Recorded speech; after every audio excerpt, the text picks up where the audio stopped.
Hello, Mike. God bless you. This is Junior from ThugExposed.Org. Hey, Junior, what's going on? Oh, not much. Just calling in to check up, see what's been going on out there with cities out there where you're at.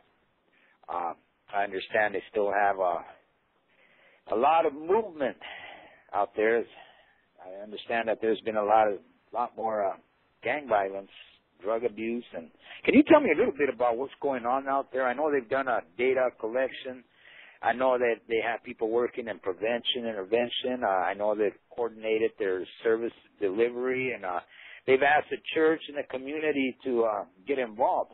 You know, also they have coordinated the law enforcement to get resources for them. So can you let me know a little bit about what's going on out there? Well, in reality, the recession/depression, and it depends on who you ask, what kind of economic problems we have. If your neighbor has lost his job, it's a recession. If you've lost your job, it's a depression. Many cities are cash-strapped. They're trying to rely on technology and programs and grants to combat gang activity and gang problems, but it's not working. I dare say the next major federal study that comes out, or federal report or federal census on the number of gang members in America is going to probably go up again, and that report should be out sometime in 2013. At present, nationally, the FBI and other federal agencies have estimated there are 1.5 million active gang members in the United States. What we're seeing here in the Midwest is we just had a roundup of the motorcycle gang known as the Outlaws. The feds cracked down on them. So far, in the last 3 months, they've rounded up about 51 members that are looking at some serious time, anything from gun charges to running front businesses to drug dealing and the like.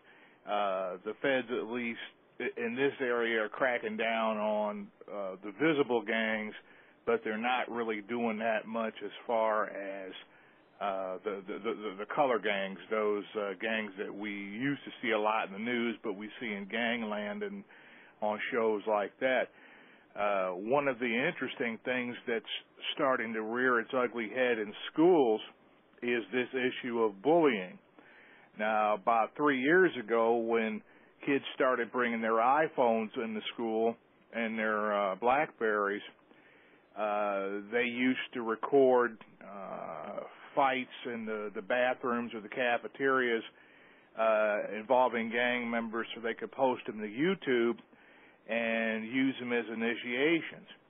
Well, now what they're doing is they're still recording fights in schools, and they're still posting them to YouTube, but some of them are initiations, and some of them are staged fights just to see if the initiates can fight. But what the schools have done is, and we've just had a case here in my home city of Indianapolis, Indiana, in the last few days, where the schools have pretty much abdicated cracking down on kids carrying these iPhones anyway. And they're also abdicating their responsibility as to labeling what is gang activity and what isn't gang activity. The gang recruiters, they're not calling them gang recruiters. They're not calling gang members. They're calling everybody bullies. And, of course, once you're labeled as a bully, then they can take all kinds of sanctions against you, whereas if you were a gang member, there was a minimal of what the school can do, but now the buzzword is bullying. And if you can be proven to be a bully, then the school can qualify for federal funds, the school can qualify for state funds, and it's anti-bullying and things of that nature. And the schools really should just crack down on who's carrying these cell phones and iPhones and cameras around in the school property, but they won't do that. Other things that have been happening over the last 6 months or so, we've seen an increase in lack of training for public agencies.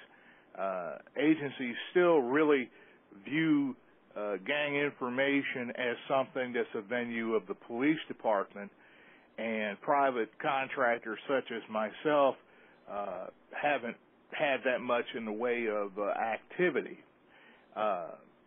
It's just been cross-pollinization inside the data stream, so to speak. The cops are called out to advise the public of the standard. Well, we know there are gang problems. We're going to go get them. We're going to crack down. And people call in their complaints, but they're really ignorant that the gang members live in their own houses. We're still not getting to the root of the problem, even though there's a lot more money being spent on grants, at least there was up until about a year ago, to deal with gang issues. The grant money is drying up. You've got a major election coming up, and whoever wins the election is going to set policy over the next 4 years from the federal government as to grants, and that's going to eventually move down to the states and localities. Other items that have popped up on the radar is Chicago has gone back to its violent ways, so to speak,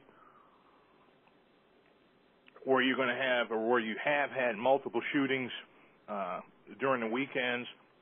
Some of the victims, most of the victims have been teenagers and school kids. One weekend recently they had 2 teens shot dead and about 8 wounded in a 24-hour period, and that wasn't as bad as it was a couple of months back when there were anywhere from 25 to 30 shootings in a 72-hour period from like Friday evening to Sunday morning or Monday morning.